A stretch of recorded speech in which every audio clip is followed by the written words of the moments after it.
Welcome to the Glenn Beck program. It's Stress Down Day, and I have a reason for it.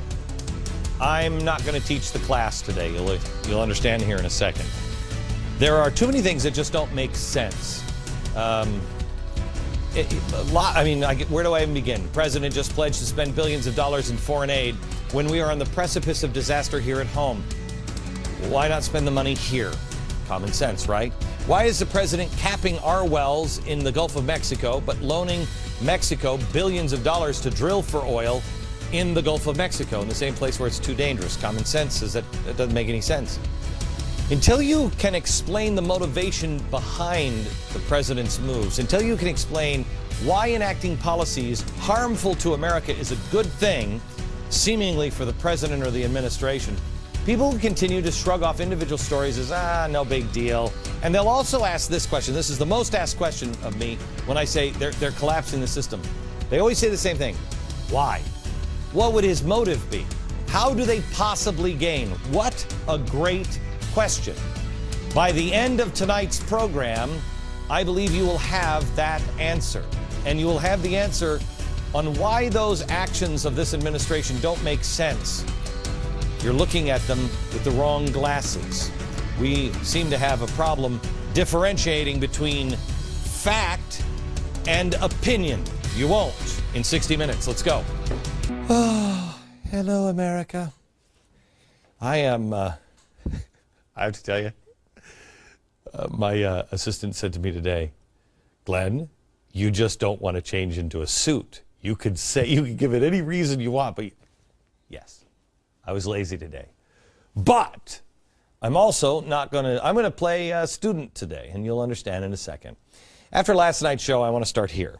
Last night's show, I go back to the house, and I'm reading what people are saying again, because last night I laid out all the facts again, not in any other way, but using last night, not just their own words and their own images and their own videos, but their own websites. The blogs were complaining, and I love this, quote, Glenn Beck can find a shadowy socialist conspiracy in everything. Well, that might actually be true, but it wasn't last night. I guess if you attend the secret rally that is going on, secret socialists will be hiding under your bed. No? One of the first keys to be able to critique this show with just an ounce of intelligence is to actually watch the show. And unless they're completely dishonest, I'm assuming they didn't actually watch it. Because what I showed you last night was not shadowy. It's not a secret. It's a fact. There is no star chamber. There doesn't need to be a star chamber. They are out. The problem is America doesn't want to look at it. It's clear as day. Once you begin to see things, you wonder, how is everybody missing this, and how did I miss it for so long? I want to explain this because it goes to a fundamental principle on this program. It goes to a fundamental principle of something that we have lost, I think. We're having a lot of problems with the concept of fact. It's actually these problems. We are still arguing about what the problems are. There's no arguing. We're spending too much money. Debt at some point becomes really, really bad, and we're past that point. That's a problem. But we're still arguing over, well, that's not really a problem. Yes, it is. Problem. Social Security is broke. We're not going to be able to pay for anybody's Social Security, let alone Medicare, Medicaid, and everything else in 10 years. That is a problem, but we're arguing over that. So we're arguing over the problems and the opinions. This is what we've always argued over, the opinions or conclusions or theories. How do you solve the problem? But now we're arguing over not only the opinion, but the problem and the facts. Let me show you how Webster defines fact. It's really quite easy. It is the quality of being actual. Actuality, something that has actual existence. An actual occurrence. Whoa! Pretty hard to figure that one out. An example of a fact would-be socialists and communists, revolutionaries, are lining up to support the One Nation Working Together rally. All right, look at their website. 4 days to go. You start to see all of the people that are sponsoring, and here you see on the side, on the website, Communist Party USA. It's not a shadowy conspiracy. It's on their website. It's also on the Communist Party USA website. Show that to me. Communist Party. There it is. One Nation. Okay. It's so hidden, it's in plain view.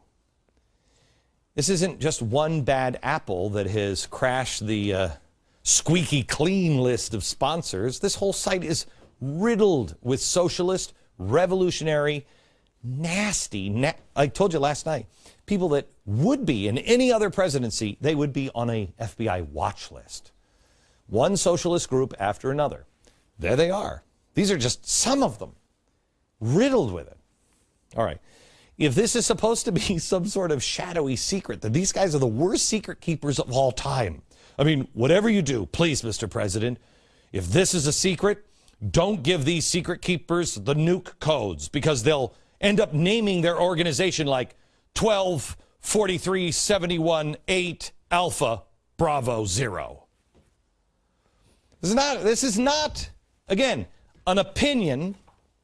This is a fact. The problem is we're bankrupting our country. The facts are the president is surrounded by communists and Marxists. My opinion is something else. Now, apparently, we need to get back to the basics and explain the difference between fact and opinion. This used to be called critical thinking. Do we need to go over critical thinking? You look at the facts. You look at the problems. Critical thinking. What fits?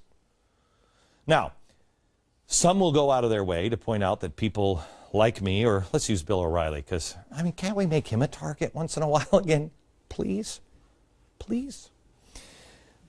Bill O'Reilly blends facts and opinion all the time. I hate him for that.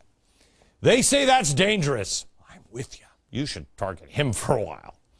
The president said in Rolling Stone magazine that Fox, people like Bill O'Reilly, me, people that blend fact and opinion together, is, quote, destructive to our country. Wow. Let me ask you this. What is the difference between me and the newspapers or the networks or the New York Times, besides we still have ratings or people that watch or pay attention? The difference is this.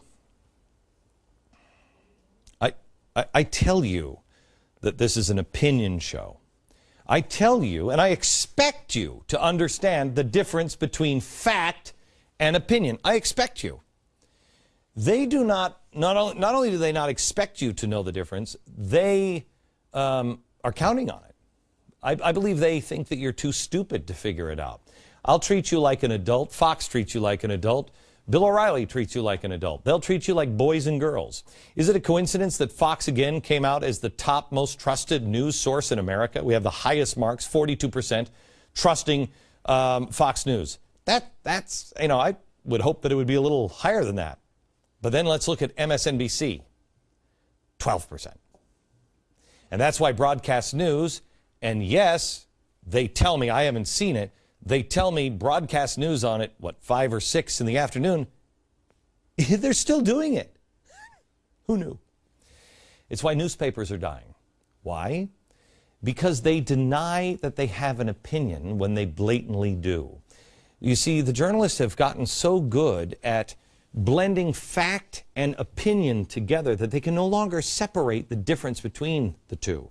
And people can see that. You want to know what the facts are. Then you want to hear somebody say, well, here's why it is this way. Here's what I think is happening. That's what you want. You want to know what the truth is on the facts. Then you want somebody that you trust to tell you, I think this is what's happening. And you engage with them in some critical thinking. Instead, the newspapers will just take their opinion and blend it in as part of the story. You know, the Tea Parties are dangerous, radical hate mongers. You don't have to discredit them. Nobody has to take them on. They're discrediting themselves. And now what they're trying to do, and they're only going to discredit themselves more, they try to discredit me because, look, not only am I competition, and this network is competition, but they believe in the things this government is doing right now. So they have to discredit. Well, they've tried everything they can. I mean, the New York Times on Sunday is running a guy took, what was it, 3 months to research me and dig into all my laundry. 3 months. It's like an 8,000-page expose on me in the New York Times Magazine this weekend. I didn't lose a wink of sleep. Didn't lose a wink of sleep. It's out now. You can find it online, I hear, but it's fine with me. I have nothing to hide. You know who I am. They've tried to discredit me by telling you all kinds of horrible stories or whatever, and that didn't work. Well, now you have to, instead of discrediting me, because you can't, you now have to discredit the theories, but really you have to attack the facts. So what's the best way to do it? You tie the theory, the opinion, the conclusion into the facts. You make them one in the same. For instance, the march, the One Nation thing, they say it's a conspiracy because they know that doesn't play with people. People don't want to get into conspiracies. But it's not. It's a fact. Here is the opinion from last night. Not that he's surrounded by all these Marxists. Not that he's surrounded by all of these really dangerous groups. Here is the theory. Here is my opinion on it. The president has aligned himself with these radical socialists. Fact.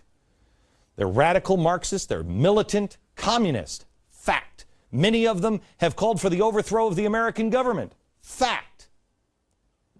The people who have supported cop killers ran a cop killer as their president as a candidate for the president of the United States, but he had a hard time winning because he was in prison. Fact. Those are facts. Opinion, I said, he's either lying to you or he's lying to them. And here's what's going to happen. If the president is lying to people like that, he's in danger. Because if they feel like they've been lied to or duped, we know what they are capable of. The other part of that opinion is he may be lying to you. He's in trouble if he's lying to them. You're in trouble if he's lying to us. But here's the deal. You cannot be both. You cannot be with the fact is, you cannot be with radical socialist communists and be also, you know, mom and Chevrolet and apple pie and baseball. You can't. It's one or the other. That's the fact. My opinion is I know which one he is. But that's for you to decide. You look at the facts. Then you decide. You just have to rationally explain it to yourself. And too many Americans are not looking at things because they don't want to look at it. It's hard to think. We've never been in this position before, I think. Well, maybe with Nixon in a way where he was just a criminal and we're like, no, I don't want to look at my president that way. Look, the facts are the facts. And if they tell you something, well, then you have to address that. You have to openly contemplate where the facts take you. If you don't like it, well, life stinks sometimes. You can't be a fact denier, can you? I mean, that's what Ahmadinejad is. He's a Holocaust denier. Here are the ovens. Here are the gas chambers. Well, I didn't have it. What? The facts. You have to look at the facts. You can't look at all the socialist groups on the site of the One Nation rally and say, socialist? That's crazy. Really? I believe that's called denial. And eventually, as an alcoholic I know, eventually denial leads to death. We've come to this wall where we can't see our politicians or our presidents doing certain things, and it doesn't make sense to me. Here's the thing. We can't accept that maybe they have a fundamental disconnect with the values and the principles of the United States.